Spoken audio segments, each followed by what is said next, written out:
Hello friends, मैं आपका दोस्त आर के सिंह और आप देख रहे हैं आर के सिंह एकेडमी। तो आज के नए वीडियो में मैंने पहले ही बताया था कि जो अभी पूरे विश्व में एक बहुत बड़ी क्राइसिस चल रही है, युद्ध चल रहा है दो कंट्री के बीच में, रसिया और यूक्रेन के बीच में। उस युद्ध से रिलेटेड जितने सारी जानकारियां होगी, उसके साथ साथ जो भी न्यूज़ होंगे उसके कॉजेस, अभी तक मैंने पिछले दो वीडियो में आपको बताया कि बेसिक रीजन क्या है रसिया और यूक्रेन के युद्ध होने का। तो मैंने बताया था उसमें कि नाटो एक संगठन है, उस संगठन का मेन रीजन है उसका बनना, उसका मेंबर्स होना और नहीं होना। उसके बाद का एक वीडियो मैंने बताया था कोल्ड वार, जिसको शीत युद्ध बोलते हैं, बिना किसी हथियार के लड़ी जाने वाली लड़ाई, जिसमें दो देशों के बीच में कोई भी हथियार का इस्तेमाल नहीं होता है, वो तीसरे चौथे पांचवें देशों को लड़ाते रहते हैं, उसको कोल्ड वार कहते हैं, जो उसके पहले वीडियो में। आज मैं बताऊंगा वो जो रसिया और यूक्रेन के जो मेन वजह है युद्ध का, उसके जो पूरी संगठन है, उस संस्था के बारे में बताऊंगा। तो आज मैं बताने जा रहा हूं नाटो। एक्चुअली नाटो है क्या, वो जानने की जरूरत है। तो नाटो का फुल फॉर्म होता है North Atlantic Treaty Organization. North Atlantic Treaty Organization यह 30 देशों का समूह है। 30 कंट्रीज इसको मिलकर के चलाते हैं।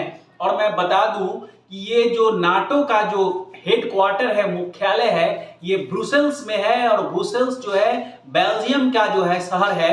बेल्जियम एक शहर है यूरोप में, वहां का शहर है ये ब्रुसेल्स। वहां पर इसका हेडक्वार्टर है। यानी हर कंट्री के हर संस्था का कुछ ना कुछ होता है। और इसका गठन का मेन रीजन क्या था, तो सेकेंड वर्ल्ड वार की मैं बात करूं तो सेकेंड वर्ल्ड वार 1945 को 1945 को समाप्त हुआ सेकेंड वर्ल्ड वार। और 1945 को समाप्त होने के बाद का जो यूएन का गठन हुआ, यूनाइटेड नेशन का, यूरोपियन कंट्री को लगा कि हम क्यों ना अपना एक अलग संगठन बना ले, जिससे हमें डेवलपमेंट में और बहुत सारी सिक्योरिटी में सहायता मिले। एक्चुअली इसके जितने सारे की फैक्टर्स हैं मैं बता दूं तो मेजर की फैक्टर्स जिस मकसद से बना था ये संस्था सॉरी 1949 में, यानी 45 में युद्ध खत्म हुआ सेकेंड वर्ल्ड वार। 45 में यूनाइटेड नेशन का गठन हुआ जो पूरी दुनिया के लिए है। ये एक अपने आप में अलग संगठन बना, NATO, North Atlantic Treaty Organization. 30 कंट्रियों का समूह है, 30 कंट्रीज इसमें है। अभी तक 30 कंट्री है टिल 2022 तक, यानी 31st कंट्री के शामिल यूक्रेन को करने के लिए अमेरिका और इनके सारे जितने सारे देश हैं फोर्सफुली चाहते हैं कि यूक्रेन इसका सदस्य बन जाए। और रसिया नहीं चाहता है कि इसका सदस्य बने। क्यों? क्योंकि उसके जो यूक्रेन अगर इसकी सदस्यता ग्रहण कर लेता है तो यूक्रेन का जो बेस कैंप है झगड़ा लड़ाई करने के लिए, फाइट करने के लिए, वॉर के लिए, उसका नाटो इस्तेमाल कर सकता है। और नाटो में सबसे मुख्य प्रतिद्वंदी जो है, पहला कंट्री है वो अमेरिका। यूनाइटेड स्टेट जो है वो फर्स्ट प्रतिद्वंदी है रसिया का। वीटो पावर और जो अपने आप में महाशक्ति की जो होड़ लगी हुई है पूरे विश्व में कि हम बड़ा है, हमसे ताकतवर कोई नहीं है, इस संस्था का गठन करके। और इसका मेन मकसद क्या रहा, लेकिन मकसद डाइवर्ट हो गया। मकसद था पॉलिटिकली सिक्योरिटीज जो है, जितने सारे जो देश हैं इनके 30 देश, उनके सभी देशों में सिक्योरिटी हो, डेमोक्रेटिक सिक्योरिटी हो, लोकतांत्रिक व्यवस्था यहाँ पर यानी कि वहाँ पर जो चुन करके जो सरकारें हो वो आए, वहाँ पर आसपास के दूसरे कंट्रीज के लोग उसको डिस्टर्ब ना करें। बेसिकली मैं बता दूं आपको, तो नाटो में जो कंट्री हैं, वो जो कॉन्टिनेंट है यानी महादेश हैं, वो सब यूरोप और अफ्रीका और अमेरिका के हैं। एशिया का एक भी कंट्री नहीं है। सबसे बड़ी बात तो ये है। लेकिन थोड़ा सा हिस्सा मैं बता दूं, अगर रसिया की बात करूं, अगर मैं बताना चाह रहा हूं, तो रसिया एक ऐसा दुनिया में कंट्री है कि कुछ हिस्सा उसका यूरोप में है और कुछ हिस्सा एशिया में है, इसीलिए उसको यूरेशिया भी कहते हैं। अब मैं आइए नाटो को बताता हूं। तो 1949 में जब पहली बार बना तो पहली सदस्यता यूनाइटेड स्टेट्स 1949। और देखिए 1949 में कितने मेंबर्स थे, ये देखिए इस तरह से मेंबर्स की संख्या देखिए 12 मेंबर थे 1949। यानी पहला सदस्यता ग्रहण करने में इतने सारे कंट्री थे।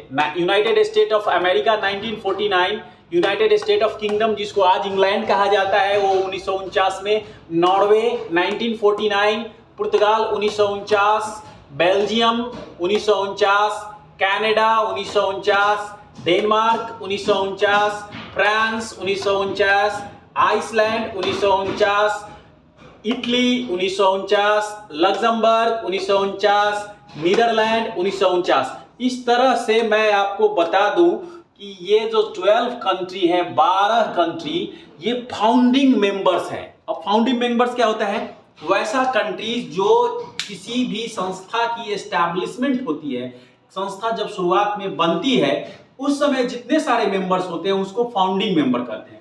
तो ये 12 कंट्री जो है ये फाउंडिंग मेंबर्स के कंट्री हो गए। और यहाँ पर इन लोगों का जो ब्रुसेल्स जो शहर है बेल्जियम का, वहां पर security advisers, member secretary, president सब होते हैं। समय समय पर इनकी मीटिंग होती है, वोटिंग होती है, पॉलिटिकली डिप्लोमेट्स, और सबसे बड़ा इनका आज के समय में जो हो गया है, ये अपने आप में एक मिलिट्री दस्ता तैयार कर लिए हैं ये सभी कंट्री मिल करके। और जिस कंट्री पर चाहेंगे, जहां से डिस्टर्बेंस आ रहा हो, जैसे मैं इसे रसिया और यूक्रेन के युद्ध से कनेक्ट करके मैं नाटो को बता रहा हूं आपको, तो अभी सबसे बड़ा यही सपोर्ट हुआ है। और यूक्रेन ने थोड़ी सी इच्छा जताई कि मुझे नाटो की सदस्यता लेनी चाहिए, इस वजह से लेनी चाहिए कि रसिया मुझे परेशान कर रहा है। और मैं फिर से बता दूं इस वीडियो में कि रसिया जो है यूक्रेन जो है रसिया का ही टूटा हुआ एक कंट्री है। जैसे हमारे देश से टूट करके पाकिस्तान बना है, वैसे ही यूएसएसआर से टूट करके यूक्रेन बना है। इस तरह से 15 टुकड़ा में रसिया का विघटन हो गया, रसिया टूट चुका है। रसिया फिर भी लेकिन अपने आप में रसिया जो है काफी powerful, politically, economically, socially strong है, जिसके अभी प्रेजेंट जो राष्ट्रपति हैं व्लादिमीर पुतिन, और दूसरी जो लड़ाई चल रही है वो व्लादिमीर लेवेंस्की दूसरे यूक्रेन के राष्ट्रपति हैं। तो ये सबसे बड़ा जो है चल रहा है नाटो का। नाटो के और मेंबर्स की मैं संख्या बता दूं तो धीरे धीरे संख्या बढ़ती गई। उसके बाद टर्की जुड़ा, बहुत लंबे के बाद 1952 में टर्की जुड़ गया। देन जर्मनी 1955 में, फिर ग्रीस भी 52 में ही जुड़ा। इस तरह से आप आगे बढ़ते हैं तो और भी ऐसे कंट्री है जो, देखिए स्पेन उसके बाद जुड़ गया 1982 में। 1982 में स्पेन जुड़ गया। स्पेन के बाद आपको और भी कंट्री है यहाँ पर, चेस रिपब्लिक जो है 1999, बुल्गारिया 2004 में जुड़ा, क्रोएशिया 2009 में जुड़ा, एस्टोनिया 2004 में जुड़ा, हंगरी 1999, लात्विया 2004, लिथुआनिया 2004, मॉन्टेनेग्रो 2017, एकदम लेटेस्ट में नया ये जुड़ा हुआ कंट्री है। और इसके बाद मैं सबसे लास्ट में बताऊंगा नॉर्थ मैसेडोनिया 2020। नॉर्थ मैसेडोनिया जो है नाटो का सदस्यता ग्रहण किया 2020 में। Poland 1999, Romania 2004, Slovenia 2004, Spain 1982, Albania 2004, Slovakia 2004। तो इस तरह से 30 कंट्री आप देख रहे हैं, 30 कंट्री नाटो की सदस्यता ग्रहण कर लिए हैं। 30 देश की मदद से एक मिलिट्री दस्ता तैयार किया गया है सुरक्षा के लिए। जहां भी जिस देश में लगता है उनको, उनकी 30 देश के खिलाफ कुछ भी हो रही हो, वहां पर अपनी मिलिट्री सैनिक भेज देते हैं।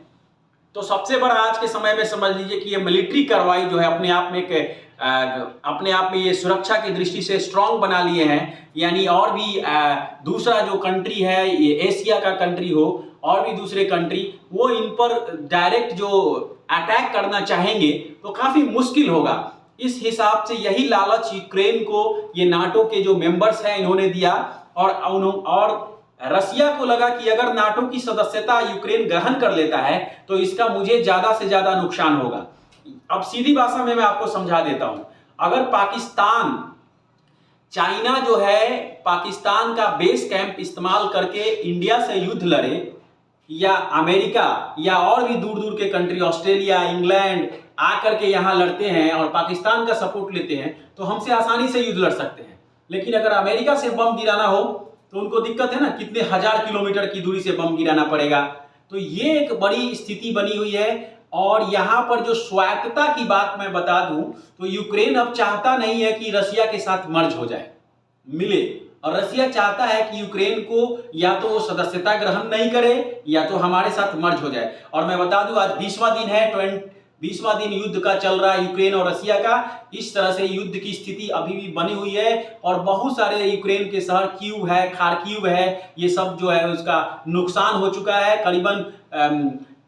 तकरीबन 20 लाख लोग पलायन कर चुके हैं। पलायन मतलब एक यूक्रेन छोड़ करके दूसरे कंट्री में जाकर के रिफ्यूजी कैंपों में रहने के लिए मजबूर हो चुके हैं। अच्छे फैमिलीज के लोग भी, पता नहीं इसका क्या स्थिति बनेगा, कोई भी नहीं जानता है। लेकिन स्थिति ऐसी बन रही है कि अंदर ही अंदर नाटो के जो मेंबर्स हैं, मिलिट्रीज हैं, वो यूक्रेन को सपोर्ट करने के लिए रेडी हो गए हैं, फिर भी एक यूक्रेन उसको हेल्प लेने के लिए रेडी नहीं है। तो एक तरह से एक अपने आप में विश्व में बहुत ही खतरनाक एक संस्था बनी हुई है नाटो जिसका नाम है। और हमारे लिए भी, हमारे देश के लिए भी और भी दुनिया के देशों के लिए ये खतरनाक है। अगर पॉलिटिकली देखा जाए तो ठीक है, डिप्लोमेटिक देखा जाए तो ठीक है, लेकिन इसका इस्तेमाल किया जा रहा है मिलिट्री एक्शंस के लिए, उस हिसाब से ये सही नहीं है। तो मुझे उम्मीद है कि नाटो को आप लोग समझ गए होंगे और नाटो का गठन क्यों हुआ था, कौन कौन से फाउंडर्स मेंबर्स थे। आज की स्थिति में नाटो बहुत स्ट्रांग बन चुका है क्योंकि ये 30 देशों का समूह है।